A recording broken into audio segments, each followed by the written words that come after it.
हमने kidney failure के मरीज में जो ऑलरेडी डायलिसिस के ऊपर डिपेंडेंट हैं, एक सिचुएशन ऐसी आती है कि उनमें जिस रूट से हम डायलिसिस कर रहे होते हैं, अगर फीमोरल वेन ले रहे होते हैं या जुगुलर वेन ले रहे होते हैं तो ब्लॉक हो जाती है और फीमोरल कैथेटराइजेशन पॉसिबल नहीं होता है। तो उस केस में परमाकैथ भी नहीं है मरीज को, फिस्टुला भी नहीं बना मरीज को। इस पर्टिकुलर पेशेंट में उनको डीवीटी हो गया है, तो अब हम सब क्लेवियन वेन को कैनुलेट करके डायलिसिस कैथेटर डालेंगे।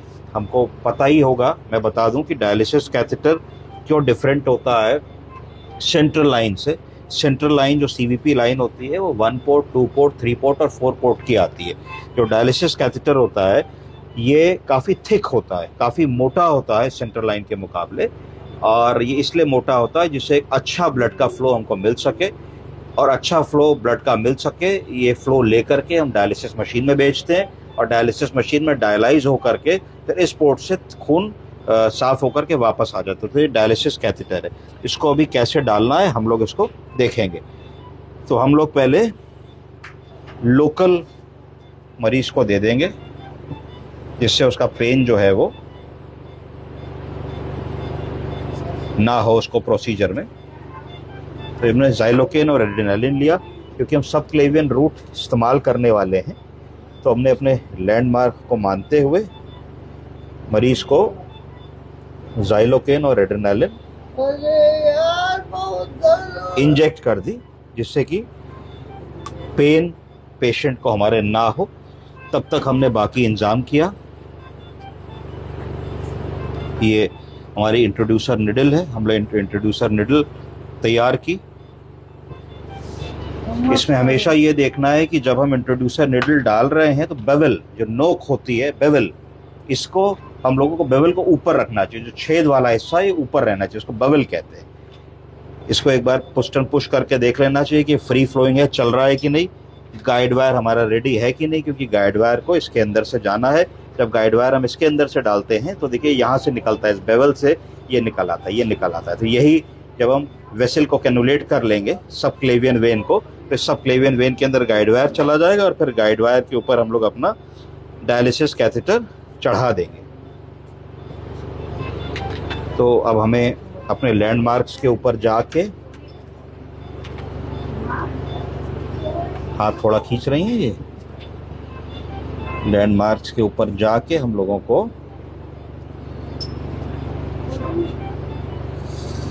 मरीज को पेन का पता नहीं लग रहा है क्योंकि ऑलरेडी पेशेंट सीडेट हो गया है।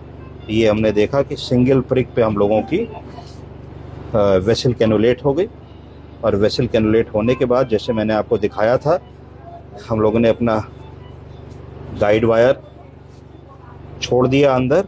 इसके मार्क्स होते हैं, तो हम लोगों ने गाइड वायर को उसके तीसरे मार्क तक छोड़ दिया।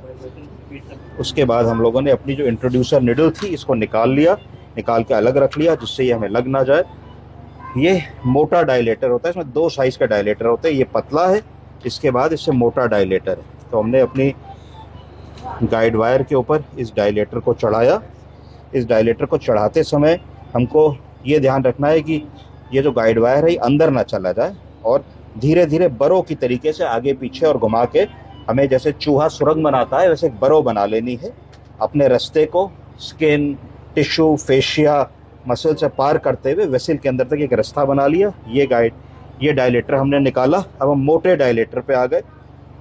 हमने मोटा डायलेटर अपने गाइड वायर के ऊपर चढ़ाया, और मोटा डायलेटर चढ़ा करके हमने उसी तरीके से थोड़ा सा बरोइंग करते हुए, घुमाते हुए, इसको देखते हुए कि ये हमारा दब तो नहीं रहा है, गाइड वायर फ्रीली मूव कर रहा है, इस तरीके से हमने किया। फिर हमने तीसरे लेवल पे अपने डायलिसिस कैथेटर को पकड़ा, और डायलिसिस कैथेटर को पकड़ करके हम इसको जेंटली इंट्रोड्यूस करने वाले हैं। पहले हमने देखा कि उसको तो गाइड वायर को हम एक तरफ से निकल जाए, कि गाइड वायर हमारा निकल गया, इसको पकड़ लिया। पकड़ करके हम लोगों ने अपने डायलिसिस कैथेटर को बहुत ही कंफर्टेबली इंट्रोड्यूस कर दिया और लॉक कर दिया। अब हम सिरिंज से चेक कर लेंगे कि ये हमारा ब्लड फ्री फ्लोइंग है कि नहीं। तो हमने थोड़ी सी सलाइन ली, और सलाइन लेने के बाद हम लोगों ने नहीं तो बहुत सेलाइन ले ली, सेलाइन थोड़ा कम करें। नहीं वो मैं खींच रहा हूँ, ये हमने ऐसे देखा तो बहुत ही अच्छा फ्री फ्लोइंग है। अब गाइड वायर खींच लेंगे और दोनों तरफ से हम लोग इसको फ्लश कर देंगे और फ्लश करके इसको हम सूचर से सिक्योर कर लेंगे। इस तरीके से ये प्रोसीजर हम लोगों ने विद इन मिनट्स बहुत अच्छी तरीके से कंप्लीट कर लिया। अब इसको हम लोग सूचर करके छोड़ देंगे। तो इस तरीके से इमरजेंसी में हम लोगों को मरीज को डायलिसिस कैथेटर डालना पड़ता है, क्योंकि सीवियर मेटाबॉलिक एसिडोसिस हो रही है, पीएच कम हो रहा है। अगर मिनटों में डायलिसिस नहीं शुरू करेंगे तो प्रॉब्लम हो जाएगी। Thank you.